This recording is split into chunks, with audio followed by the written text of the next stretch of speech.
Oil India Mansuri समाज भोपाल का student award समारोह संपन्न। ऑयल इंडिया मंसूरी समाज के संस्थापक व राष्ट्रीय अध्यक्ष, पसमानदा मुस्लिम समाज के राष्ट्रीय अध्यक्ष व पूर्व मंत्री अनीस मंसूरी ने कहा कि मंसूरी समाज तमाम पिछड़ी बिरादरियों में सबसे पिछड़ी बिरादरी है, जो आर्थिक, सामाजिक और शैक्षिक रूप से भी पिछड़ी है और राजनीतिक तौर पर भी।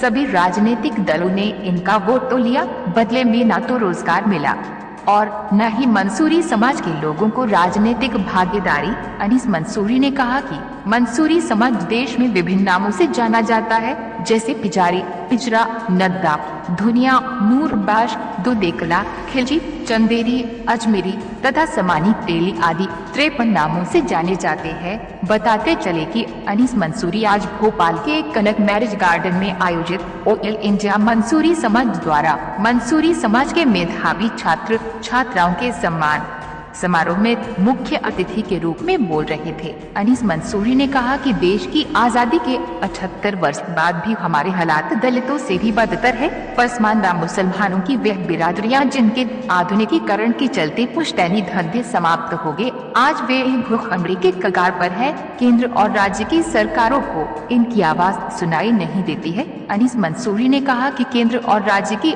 पिछली सरकारों ने भी मंसूरी समाज के साथ घोर अन्याय किया है। अनीस मंसूरी ने कहा कि देश की आजादी से पहले 1936 से 1950 तक दलितों के हमपेशा मुस्लिम समाज के लोगों को भी दलित आरक्षण का लाभ मिलता था, जिसे तत्कालीन कांग्रेस की सरकार ने धारा 341 के पैरा 3 पर धार्मिक प्रतिबंध लगाकर 10 अगस्त 1950 को खत्म कर दिया।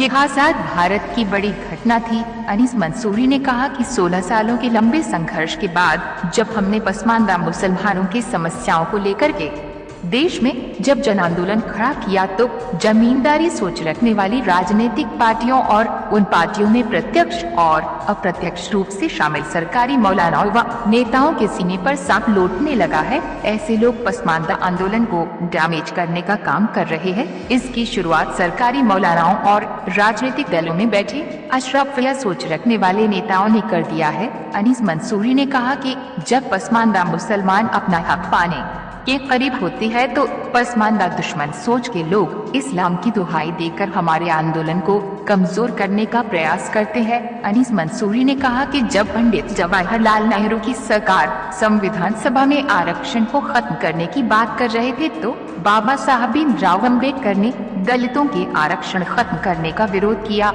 उस वक्त सरदार वल्लभ भाई पटेल ने पिछड़ों के आरक्षण खत्म करने का विरोध किया, लेकिन संविधान सभा में सामंतवादी विचारधारा के मुसलमानों ने दलित मुसलमानों और पिछड़े मुसलमानों के आरक्षण पर खामोश क्यों थे? खामोश इसलिए थे कि कहीं पसमानदा मुसलमानों को भागीदारी मिलने लगी तो हमारी गुलामी कौन करेगा।